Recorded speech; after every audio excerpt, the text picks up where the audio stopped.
Good morning, welcome to coffee time sip and see. ఈరోజు coffee time sip and సిలో భాగంగా ప్రధాన తెలుగు వార్తా దినపత్రికల్లో వచ్చినటువంటి వార్తలు ఏ విధంగా ఉన్నాయో చూద్దాం. జాతీయ స్థాయిలో, రాష్ట్ర స్థాయిలో, అలానే జిల్లా స్థాయిలో ఉన్నటువంటి వార్తల్ని ఒకసారి మనం పరిశీలన చేసుకుందాం. గంగామాత దత్తత తీసుకుంది. గంగామాత తనను దత్తత తీసుకున్నట్లుందని మోదీ అన్నటువంటి వార్తని ఒక ప్రధానంగా మనం చూడవచ్చు. సాక్షి దినపత్రికలో పీఎం కిసాన్ కింద 20,000 కోట్లు రైతుల ఖాతాల్లో జమ చేశారు. పీఎం కిసాన్ కింద 2,000 రూపాయలు, అంటే ఇప్పుడు సీజన్ వచ్చింది కాబట్టి రేపు మనకి పౌర్ణమి కూడా రాబోతుంది కాబట్టి దీని సందర్భంగా రైతులు పని చేసుకోవడానికి 2,000 రూపాయలు వాళ్ళ ఖాతాల్లో వేస్తారు. దానికోసం దేశవ్యాప్తంగా 20,000 కోట్ల రూపాయలు వారి ఖాతాల్లో వేసినట్టు తెలుస్తుంది. ఆంక్షలపై సమిష్టి సమరం. అమెరికా సారథ్యంలో కొనసాగుతున్నటువంటి ఆంక్షలను ఉత్తర కొరియాతో కలిసి సమిష్టిగా ఎదుర్కొంటామని చెప్పి రష్యా అధ్యక్షుడు పుతిన్ చేసినటువంటి వార్తను కూడా చూడవచ్చు. వలసదారులకు భారీ ఆఫర్. తమ పౌరుల్ని పెళ్ళాడి 10 ఏళ్ల నుంచి అక్కడే ఉన్నటువంటి వాళ్ళకి, అమెరికాలో ఉన్నటువంటి వాళ్ళకి పర్మనెంట్ పౌరసత్వం ఇవ్వాలన్నటువంటి ఒక నిర్ణయానికి కూడా అమెరికా ప్రభుత్వం వచ్చింది. ఇది కూడా ఒక మంచి నిర్ణయంగానే కనిపిస్తుంది. 24 నుంచి కాంగ్రెస్ పార్టీ వరుస భేటీలు నిర్వహించేదానికి ప్రణాళికను కూడా సిద్ధం చేశారు. అవి మహారాష్ట్రలో, జార్ఖండ్లో, హర్యానాలో, జమ్మూ కాశ్మీర్లో ఈ సభలు అవన్నీ నిర్వహించేటట్లు, వరుస భేటీలు నిర్వహించేటట్లు ఒక నిర్ణయానికైతే రావటం జరిగింది. ఇక మన రాష్ట్ర స్థాయి వార్తలను చూస్తే నిన్న మాజీ సీఎం జగన్మోహన్ రెడ్డి గారు బ్యాలెట్టే బెటరు, ఈవీఎంలను పక్కన పెట్టాలి, అప్పుడే ప్రజాస్వామ్యం నిస్సందేహంగా మనగలదు అన్నటువంటి విషయాన్ని వీరు స్పష్టం చేశారు. దీనికి సంబంధించి గతంలో ఈవీఎంలు మంచివే అన్నటువంటి వీరు చేసినటువంటి వ్యాఖ్యలు కూడా మనకి సోషల్ మీడియాలో హల్చల్ చేస్తున్నాయి. ఒక సీఎం హోదాలో పనిచేసినటువంటి వ్యక్తి ఇది మంచిది కాదు అని చెప్పడం కూడా ప్రజాస్వామ్యాన్ని అపహాస్యం చేసినట్లే కనిపిస్తుంది. ఎందుకంటే ఇంత పెద్ద ప్రజాస్వామ్య వ్యవస్థలో ఒకవేళ ఈవీఎంలు మంచివే కాదనే అనుకుందాం, ఒక ఆంధ్రప్రదేశ్లో టీడీపీకి అనుకూలంగా ఓట్లు వేసింది అనుకున్నాం. మరి మోడీ కదా సెంట్రల్ గవర్నమెంట్లో ఉంది, ఆయనకి ఎందుకని మ్యాజిక్ ఫిగర్ రాలేదు? ఈ మిగతా వాళ్ళ కూటమి అందరినీ కలుపుకొని ఆయన ఎందుకు ప్రధానమంత్రి అయ్యాడు? ఇది కూడా ఒకసారి మనం ఆలోచించాలి. ఆలోచించి ఒక నిందారోపణలు చేయాలి. పోయిన తర్వాత వైసీపీకి 151 వచ్చినాయి, అప్పుడు అనలేదే ఈవీఎంలు మంచివి కాదని. కాబట్టి ఒక మంచి హోదాలో ఉన్నటువంటి వ్యక్తి చేసేటువంటి వ్యాఖ్యలకి ఒక ప్రజల్లో కూడా ఒక విశ్వాసం ఉంటుంది. కాబట్టి అటువంటి వ్యాఖ్యలు చేస్తేనే దానికి ప్రజల్లో ఆమోదం కూడా ఏర్పడుతుంది. కాబట్టి దాన్ని ఏదైనా సరే గెలుపు ఓటలను స్పోర్టివ్గా తీసుకోవాలి. దీంట్లో ఉంటే ఏదైనా లోపాలు ఉంటే దానికి సంబంధించినటువంటి నిపుణులు ఉంటారు, వాళ్ళ ద్వారా మాట్లాడాలి. కాబట్టి ఈ బ్యాలెట్ బెటర్ అనేది నెక్స్ట్ ఎన్నికల్లో ఏం జరుగుతుందో చూద్దాం. తర్వాత మిర్చి మామూలుగా ఏంటంటే మిర్చి ఘాటు ఎక్కిస్తుందంటారు, కానీ ఇక్కడ మిర్చి ఘాటు తగ్గినటువంటి వార్తను చూస్తున్నాం. మిర్చి ధర భారీగా పతనమైందట. గత సంవత్సరం గరిష్టంగా 26,500 రూపాయలు ఉంటే క్వింటాల్కి ఇప్పుడు 20,700కే పడిపోయిందట. అంటే సుమారు 6,000 రూపాయల వరకు ధర పడిపోయిందంటే పాపం ఈ మిర్చి రైతు ఏం కోలుకుంటాడో కూడా అర్థం కానటువంటి పరిస్థితి. సముద్రంలో బోటుకు అగ్ని ప్రమాదం. పూడి మడక ప్రాంతంలో సముద్రంలో వేటకు వెళ్ళినటువంటి బోటుకి రాత్రి ఏదో అగ్ని ప్రమాదం జరిగిందట. దాంట్లో ఉన్నటువంటి మత్స్యకారులు 7 ఉంటే వాళ్ళు వెంటనే అప్రమత్తమై సముద్రం నుంచి దూకేశారు. వారు సురక్షితంగా అయితే ఒడ్డుకు చేరుకున్నటువంటి వార్త కూడా వచ్చింది. ఈ నెల 20వ తేదీ నుంచి వైసీపీ పార్టీ విస్తృత స్థాయి సమావేశాలని ఏర్పాటు చేశారు. దీనికి సంబంధించి జగన్మోహన్ రెడ్డి గారు పులివెందుల్లో వారు ఏదో సభ కూడా ఏర్పాటు చేసి పర్యటన పెట్టుకున్నారట. అది కూడా వాయిదా వేసినట్టు తెలుస్తుంది. ఈ నెల 21వ తేదీ నుంచి మొట్టమొదటి అసెంబ్లీ సమావేశాలు కూడా జరగబోతున్నాయి. 2 రోజుల పాటు నిర్వహించేటటువంటి అవకాశం. ముందు 19వ తేదీ అనుకున్నారు, తర్వాత 24వ తేదీ నిర్వహించాలనుకున్నారు. మళ్ళీ ఎందుకని 21వ తేదీకే వచ్చింది. ఆ 21వ తేదీ సమావేశాల్లో ఈ ఎమ్మెల్యేలందరూ కూడా ప్రమాణ స్వీకారం చేసేటటువంటి అవకాశం ఉంటుంది. ఇక ఆంధ్రజ్యోతి దినపత్రిక చూస్తే చదరపు అడుగు 30,000 రూపాయలు. ఋషికొండలో నిర్వహించినటువంటి నిర్మాణం చేసినటువంటి భారీ ప్రాజెక్ట్ ఏదైతే ఉందో అక్కడ చదరపు అడుగు 30,000 రూపాయలట. ఋషికొండ నిర్మాణానికి అతి భారీ వ్యయం అట. స్టార్ హోటల్లో కూడా ₹1,00,00,000 అన్ని హంగులతో ఒక గది వస్తుందట. కానీ ఇక్కడ 450 కోట్ల రూపాయలు ఖర్చు చేశారు. 450 కోట్ల రూపాయలు ఖర్చు చేస్తే అంటే 450 రూములు రావాలి. కానీ ఇక్కడ వచ్చిన మటుకు 12 బెడ్రూములేనట. ఎంత అవినీతి జరిగిందని చెప్పి ఆంధ్రజ్యోతిలో ఒక వార్తనైతే వేశారు. అలానే నిన్న పోలవరం ప్రాజెక్టుని గురించి సీఎం గారు మాట్లాడటం జరిగింది. పోలవరం ప్రాజెక్టు దెబ్బతీసిన రివర్స్ అన్నటువంటి ఒక వార్త. జగన్ నిర్వాహకంపై జనంలోకి వెళతాం అని పోలవరం ప్రాజెక్టు మీద. ఎందుకంటే నిన్న అమ్మటి రాంబాబు గారు దాని మీద ఏదో డెమాన్స్ట్రేషన్ చేసి ఎందుకు ఇవన్నీ జరిగింది, లేట్ జరిగింది అన్నటువంటిది ఏదో వారు చెప్పారు. గతంలో కూడా విలేకరులు ఈయన అడిగారు. ఈయన అడిగితే అలానా ఆహా అన్నటువంటి సమాధానం చెప్పాడు ఆయన. ఇప్పుడు దాన్ని పెద్ద డెమాన్స్ట్రేషన్ చేసి అసలు ఎందుకు ఆ కాపర్ డ్యామ్ కూలిపోయింది, అసలు దానికి ఎట్లా నీటిని మళ్లించాలి, ఎక్కడ ఇసుక మేట వేస్తుంది, ఆ కొండలు ఎటువైపు ఉన్నాయి, అక్కడి నుంచి ఎలా మళ్లించాలి, ఇవన్నీ కూడా నిన్న చెప్పాడు. ఆ రోజు విలేకరులు అడిగినప్పుడే ఇవన్నీ చెప్పొచ్చి ఎక్స్ప్లెయిన్ చేసి చూపిస్తే వాళ్ళు చక్కగా రాసేవాళ్ళు కదా. అదేమో ఇప్పుడేమో ఎక్స్ప్లెయిన్ చేశారు. ఆ రోజేమో విలేకరులు అడిగితేమో దాని గురించి వ్యంగ్యంగా మాట్లాడారు. అందుకనే సీఎం గారు మళ్ళీ దీని మీద జనంలోకి వెళ్తాం అన్నటువంటి వ్యాఖ్యలు చేసినట్టుగా కూడా మనకు కనిపిస్తుంది. అడ్వకేట్ జనరల్గా దమ్మాలపాటి అన్నటువంటి ఒక వార్త. గవర్నర్ ప్రతిపాదనలకు పంపినటువంటి సిఎస్ ఆమోదించగానే ఉత్తర్వులు జారీ చేస్తూ ఉంటున్నారు. అలానే ఏజీ ఎస్ శ్రీరామ్ రాజీనామా ఆమోదం, ఏఏజీ పొన్నవోలు, పిపి నాగిరెడ్డి కూడా ఆమోద దిశగా ఉన్నట్టుగా కూడా ఒక వార్తని చూస్తున్నాం. రాష్ట్రంలో 2 ఎమ్మెల్సీ స్థానాలకు ఉప ఎన్నిక, 2 ఎమ్మెల్యే కోటావే కాబట్టి ఈ 2 సంబంధించి 2 ఎమ్మెల్యే కోటాలు ఉన్నాయి. కాబట్టి ఇప్పుడు టీడీపీ ప్రభుత్వం అధికారంలో ఉంది కాబట్టి వాళ్ళే కైవసం చేసుకునేదానికి అవకాశం ఉండొచ్చేమో. ఇవి ఎక్కడంటే కర్ణాటక, యూపీ, బీహార్లో 3 స్థానాలకు అదే రోజు ఎన్నిక జరుగుతున్నటువంటి అది కూడా ఇంకోటి తాను చూస్తున్నాం. ఇప్పుడే మనం చెప్పుకున్నట్టు ఈవీఎంల గురించి తాను గెలవలేక ఈవీఎంలు ఓడు అన్నటువంటి వార్తని మనం జ్యోతి దినపత్రికల్లో చూడవచ్చు. ఇక మన జిల్లా వార్తలకు గనక వస్తే ఇప్పుడే మనం మెయిన్ పేపర్లో పిఎం కిసాన్ నిధులు విడుదల చేసినట్లుగా కూడా తెలుస్తుంది. అలానే ఇవి మన జిల్లాకు కూడా వచ్చినాయి. ఇది 17వ విడత. మోడీ గారు వచ్చిన తర్వాత 17వ విడత ఇవి రిలీజ్ చేస్తున్నారట.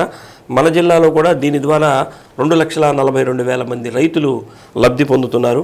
అంటే 48,55,00,000 రూపాయలు రైతుల యొక్క ఖాతాలో జమ అవుతుంది. ఇది 2,000 రూపాయల చొప్పున వాళ్ళ ఖాతాల్లో జమ అయ్యేటటువంటి అవకాశం ఉంది. తర్వాత కంప్యూటర్ టాలీ కోర్సుల్లో శిక్షణ ఉద్యోగం, ఇది మంచి ఆఫర్ ఇస్తున్నారు. ఇది బెంగళూరులో ఉన్నటువంటి ఒక కంప్యూటర్ సంస్థ వీడు ఫౌండేషన్ ఆధ్వర్యంలో దీన్ని ఉచితంగా శిక్షణ ఇస్తున్నారు. అంటే 10th క్లాస్ పాస్ అయి ఉండాలి, ఇంటర్ ఫెయిల్ అయినా పాస్ అయినా పర్లేదు, అలానే డిప్లొమా కోర్సులు చేసేవాళ్ళు పాస్ అయినా ఫెయిల్ అయినా పర్లేదు, డిగ్రీ చదివేవాళ్ళు పాస్ అయినా ఫెయిల్ అయినా పర్లేదు, 10th క్లాస్ మటుకు పాస్ అయి ఉండాలి. ఈ బెంగళూరులో వీరికి శిక్షణ కార్యక్రమాన్ని కూడా ఇస్తున్నారు. దీంట్లో మంచి కోర్సులు కూడా ఆఫర్ చేశారు. 35 రోజుల పాటు ఇస్తారట. ఈ 35 రోజుల పాటు ఉచితంగా వాళ్ళకి భోజనం పెట్టడం, అకామిడేషన్ ఇవ్వటం, అన్ని సౌకర్యాలు కూడా కల్పిస్తారు. ఈ కోర్సుల్లో Tally, GST, computer skills, spoken English, communication skills, life skills, interview skills, work placement, ethics, ఇవన్నీ కూడా వాళ్ళకి నేర్పించే అవకాశం ఉంది. కాబట్టి నిరుద్యోగ యువత ఎవరైనా ఉంటే ఈ మంచి అవకాశాన్ని సద్వినియోగం చేసుకుంటే వెంటనే వాళ్ళు కూడా ఒక 15,000 రూపాయలకి తగ్గకుండా ఉద్యోగం కూడా ఇప్పిస్తారట.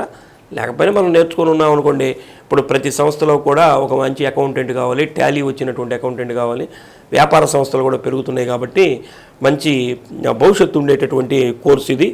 దీన్ని ఉపయోగించుకోవచ్చు అందరూ. కాఫీ టైమ్ సిప్ అండ్ సీలో చిన్న విరామం తీసుకొని మిగతా వార్తలు చూద్దాం. కాఫీ టైమ్ సిప్ అండ్ సీకి తిరిగి స్వాగతం. మన జిల్లా నుంచి డోలా శ్రీ బాలవీరాంజనేయ స్వామి గారిని రాష్ట్ర మంత్రివర్గంలో వారికి స్థానం కల్పించడం జరిగింది. సాంఘిక సంక్షేమ శాఖ మంత్రిగా వారు ప్రధానంగా బాధ్యతలు కూడా స్వీకరించారు. అయితే నిన్న జిల్లా కలెక్టర్ గారు కూడా మర్యాదపూర్వకంగా రాష్ట్ర మంత్రి గారిని కూడా కలవటం జరిగింది. ఎందుకంటే ఈరోజు ఏదో సమావేశం కూడా ఉంది కాబట్టి దానికి ఆహ్వానం ఇవన్నీ కూడా పలికినట్లుగా కూడా తెలుస్తుంది. వారిని మర్యాదపూర్వకంగా కలిసి పుష్పగుచ్చం ఇచ్చినటువంటి వార్తను కూడా మనం చూస్తున్నాం. ఇక ఐటీఐ విద్యార్థులకి జాబ్ మేళా, ఐటీఐ చదివినటువంటి విద్యార్థులకు కూడా జాబ్ మేళాలు నిర్వహిస్తే వాళ్ళకు కూడా మంచి అవకాశాలు ఉండేదానికి అవకాశం ఉంటుంది. ఈ నెల 20వ తేదీ ప్రభుత్వ ఐటీఐ కాలేజీలో ఈ జాబ్ మేళాని నిర్వహిస్తున్నారు. దీంట్లో అమర్ రాజా బ్యాటరీసు, హెరిటో drugs, Sri city, Asian paints, అలానే Shirdi Sai electrics, Toshiba electronics, Janata auto solution, Ramoji film city, Ridge India limited, జమ్ groups of company, Jyothi granites, Gullapalli growth సెంటర్లో మరికొన్ని కంపెనీలకి ఇంటర్వ్యూలు నిర్వహిస్తున్నారట. ఇది కూడా మంచి అవకాశమే. కాబట్టి దీనికి సంబంధించినటువంటి వాళ్ళు ఆంధ్రజ్యోతి సాక్షి దినపత్రికలో సెల్ నెంబర్ కూడా ఇవ్వడం జరిగింది. దీనికి అప్లై చేసుకుంటే వాళ్ళకు కూడా కొన్ని ఉద్యోగాలు వచ్చేదానికి అవకాశం అయితే ఉంటుంది. ఇది రక్తదానం ప్రతి ఒక్కరి బాధ్యతని మొన్న 2 రోజుల క్రితం రక్తదాతల దినోత్సవంగా జరుపుకున్నారు. దాన్ని స్ఫూర్తిగా తీసుకుని ఇంకా కొంతమంది స్వచ్ఛందంగా రక్తదానం చేస్తున్నారు.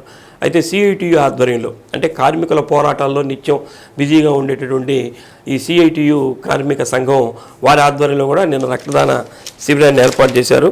దీనికి రక్తదానం చేయడం ప్రజలందరి బాధ్యత, నైతిక బాధ్యత అంటూ నగరపాలక సంస్థ అసిస్టెంట్ కమిషనర్ గారు రవీంద్రనాథ్ గారు ముఖ్య అతిథిగా పాల్గొని వారు కూడా వీళ్ళందరినీ అభినందించడం జరిగింది. కాబట్టి ప్రతి ఒక్కరు కూడా వాళ్ళ సంస్థల ద్వారా కానీ, అంటే సంస్థలు అంటే ఎక్కువ మంది సభ్యులు వాళ్ళు ఉంటారు కాబట్టి వాళ్ళకి సేకరణ తేలిగ్గా ఉంటుంది. కాబట్టి రక్త లేమి వల్ల చాలామంది మరణిస్తున్నటువంటి సందర్భాలు కూడా ఉన్నాయి. కాబట్టి ప్రతి ఒక్కరు రక్తదానం యొక్క ప్రాధాన్యతని తెలుసుకోవాలని అయితే కోరుతున్నారు. నిన్న గాండ్ల వెంకట్రావు గారి డాక్టర్ గాండ్ల వెంకట్రావు గారి 11వ వర్ధంతి కార్యక్రమాన్ని నిర్వహించారు. గాండ్ల వెంకట్రావు గారు అంటే ప్రజల వైద్యుడిగా, అలాగే పౌర హక్కుల సంఘం నాయకుడిగా ఆయన చాలా రోజులు పోరాటం కూడా చేయటం జరిగింది. ముఖ్యంగా గరికపాటి రాజారావు గారు, డాక్టర్ గరికపాటి రాజారావు గారు ప్రజానాట్య మండలి కళాకారుడు, వ్యవస్థాపకులు. వారి యొక్క జయంతి కార్యక్రమాన్ని, వర్ధంతి కార్యక్రమాలను కూడా వీరు ఘనంగా నిర్వహిస్తారు. వారు చనిపోయిన తర్వాత వారి యొక్క కార్యక్రమాన్ని అరుణోదయ సాంస్కృతిక సంస్థ ద్వారా కూడా నిర్వహించడం జరుగుతుంది. కాబట్టి ప్రజల కోసం పనిచేసేటటువంటి కళాకారుడు కానీ, ప్రజల కోసం పనిచేసేటువంటి వైద్యుడు కానీ ఎప్పుడు మరణం ఉండదని చెప్పి ఆంధ్రప్రదేశ్ ప్రజానాట్య మండలి రాష్ట్ర గౌరవ అధ్యక్షుడు అన్న నల్లూరు వెంకటేశ్వర్లు గారు కూడా వారికి ఘనమైనటువంటి నివాళులు అర్పించారు. అలానే ఎన్టీఆర్ కళా పరిషత్ అధ్యక్షుడు ఏదా హరిబాబు గారు, అలానే ప్రముఖ నాటక రచయిత పాటిబండ్ల ఆనందరావు గారు, కొంతమంది ప్రముఖులు అందరూ కూడా వారికి ఘనమైనటువంటి నివాళులు అర్పించినటువంటి వార్తను కూడా మనం చూస్తున్నాం. నేడు జిల్లా అధికారులతోటి రాష్ట్ర మంత్రివర్యులు సమావేశం నిర్వహించారు. ఇప్పుడే మనం చెప్పుకున్నాం. జిల్లాలో జరుగుతున్నటువంటి అభివృద్ధి, ఆగిపోయినటువంటి పనులు, వీటన్నిటి మీద కూడా మొట్టమొదటిసారిగా ప్రకాశం భవనంలో ఉన్నటువంటి స్పందన హాల్లో జిల్లా అధికారులతోటి ఒక సమావేశాన్ని, రాష్ట్ర మంత్రిగా బాధ్యత స్వీకరించిన మొట్టమొదటి సమావేశాన్ని డోలా శ్రీ బాలవీరాంజనేయ స్వామి వారి గారు ఏర్పాటు చేశారు. ఖరీఫ్ ప్రారంభమవుతుంది. ఈ వ్యవసాయ అవసరాలకు సంబంధించినటువంటి అవన్నీ ఎలా అందుబాటులో ఉన్నాయి, అలాగే ఎండాలు కూడా బాగా పెరుగుతున్నాయి, తాగునీటికి సంబంధించినటువంటి సమస్యలు, వ్యాధులు, సీజనల్ వ్యాధుల పట్ల తీసుకుంటున్నటువంటి చర్యలు, అలానే జిల్లాలో కేంద్ర బృందం కూడా పరిశీలిస్తుందట, అంటే కరువు మీద, వారికి సంబంధించినటువంటి వివరాలు, వీటన్నిటి మీద కూడా ఈరోజు ఉదయం 10 గంటల నుంచి సమావేశం నిర్వహించడానికి ఏర్పాటు చేస్తున్నారు. ఒంగోలు తాలూకా సిఐ భక్తవత్సల రెడ్డిపై వేటు అన్నటువంటి ఒక వార్తను కూడా చూడొచ్చు. వీఆర్కు పంపినటువంటి ఉన్నతాధికారులు ఎన్నికల సమయంలో ఆయనపై ఆరోపణలు, ఫిర్యాదులు చేసిన టీడీపీ నాయకులు ఎన్నికల సమయంలో ఏదో పార్టీకి, అధికార పార్టీకి ఆయన ఫేవర్గా చేశారన్నటువంటిది ఏదో ఫిర్యాదులు అవన్నీ కూడా ఇచ్చినట్లున్నారు. దాని మీద పై అధికారులు వారిని వీఆర్కి పంపించినట్టు తెలుస్తుంది. వారు ఇప్పటికే మెడికల్ లీవ్ పెట్టి వెళ్ళారన్నటువంటి వార్తలు కూడా వినిపిస్తున్నాయి.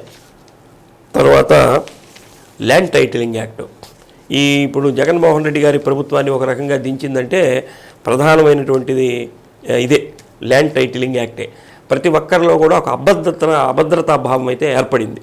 ఎందుకంటే ఆ పాస్బుక్ల మీద కూడా, ఎవరి పాస్బుక్ మీద కూడా అప్పుడు జగన్మోహన్ రెడ్డి గారి ఫోటో వేసి ఇవ్వటం. కాబట్టి మామూలుగా అయితే ఏం చేయాలి, రాజముద్ర వేయాలి. ఆంధ్రప్రదేశ్కి రాజముద్ర ఉంటుంది, గవర్నమెంట్ ఆఫ్ ఆంధ్రప్రదేశ్ అని, ఆ ముద్రతోటి ఇవ్వాలి. అలా కాకుండా వారి పేరుతోటి ఇవ్వటం. తర్వాత మొన్న ల్యాండ్ టైటిలింగ్ యాక్ట్ అని తీసుకురావటం, ఇదేదో మన ఆస్తులకు సంబంధించినటువంటి ఒరిజినల్ డాక్యుమెంట్స్ అన్నీ ప్రభుత్వం దగ్గర ఉంటాయని, మనకేదో ఒక డూప్లికేట్ ఇస్తారని, ఇవన్నీ కూడా ఏదో ప్రచారం జరిగింది. అయితే దీని మీద అంటే ప్రచారం మనకు తెలియదు, అయినా కానీ దీనికి సంబంధించి అడ్వకేట్స్ సీరియస్ అయ్యారు. ఇది చట్టంలో చాలా లోపాలు ఉన్నాయి కాబట్టి దీన్ని వెంటనే రద్దు చేయాలని చెప్పి అడ్వకేట్స్ బార్ అసోసియేషన్ల తరపున అందరూ రాష్ట్ర వ్యాప్తంగా ఉన్నటువంటి వాళ్ళు కూడా దీన్ని ఖండించారు. అంటే దీంట్లో ఏదో లోపాలు ఉన్నాయి అన్నటువంటి విషయం అర్థమైంది. అయినా కానీ మొండిగానే ఆ ప్రభుత్వం వ్యవహరించడం ఆ చేసినటువంటి సందర్భంలో ప్రతి ఒక్కళ్ళు కూడా ఏదో కొద్ది గొప్ప జీవితంలో ఒక ఇల్లు కట్టుకోవాలనే ఒక ఆయన కోరుకుంటుంది. ఆయన జీవితాంతం పాపం కూడబెట్టుకొని ఎప్పుడో 60-70 ఏళ్ళ నాటికి ఏదో ఇల్లు కట్టుకుంటాడు. ఆ ఇంటి మీద కూడా ఆయన ఫోటో లేకుండా ప్రభుత్వం ఫోటో ఉండటం ఏమిటి అన్నటువంటి దీనిలో అందరిలో ఒక ఆలోచన వచ్చినట్లుంది. అది కూడా ప్రభుత్వానికి కొంత శరాఘాతంగా మారినటువంటి సందర్భం కూడా చూడవచ్చు. ఈ ల్యాండ్ టైటిలింగ్ యాక్ట్ని వెంటనే ప్రభుత్వం రావడంతో చంద్రబాబు నాయుడు గారు రద్దు చేస్తానని చెప్పారు. మొన్న పెట్టినటువంటి 5 సంతకాల్లో అది కూడా ఉంది. ఈ బార్ అసోసియేషన్ అడ్వకేట్స్ అందరూ కూడా దీని మీద హర్షం వ్యక్తం చేస్తూ చీరాల మనకు ఒంగోలులో కూడా దీని మీద హర్షం వ్యక్తం చేశారు. చీరాల్లో ఉన్నటువంటి బార్ అసోసియేషన్ సభ్యులు కూడా నిన్న కేక్ కట్ చేసి ఈ యాక్ట్ పోవటం ప్రజలకి అందరికీ మంచిది అన్నటువంటి సంబరాలు కూడా వారు చేసుకున్నటువంటి వార్తని మనం ప్రధానంగా చూస్తున్నాం. ఇది ఈరోజు కాఫీ టైమ్ సిప్పన్సీలో ఉన్నటువంటి ప్రధానమైనటువంటి వార్తలు. రేపటి కాఫీ టైమ్ సిప్పన్సీలో మరిన్ని వార్తలతోటి మళ్ళీ కలుద్దాం. అంతవరకు సెలవు. నమస్కారం.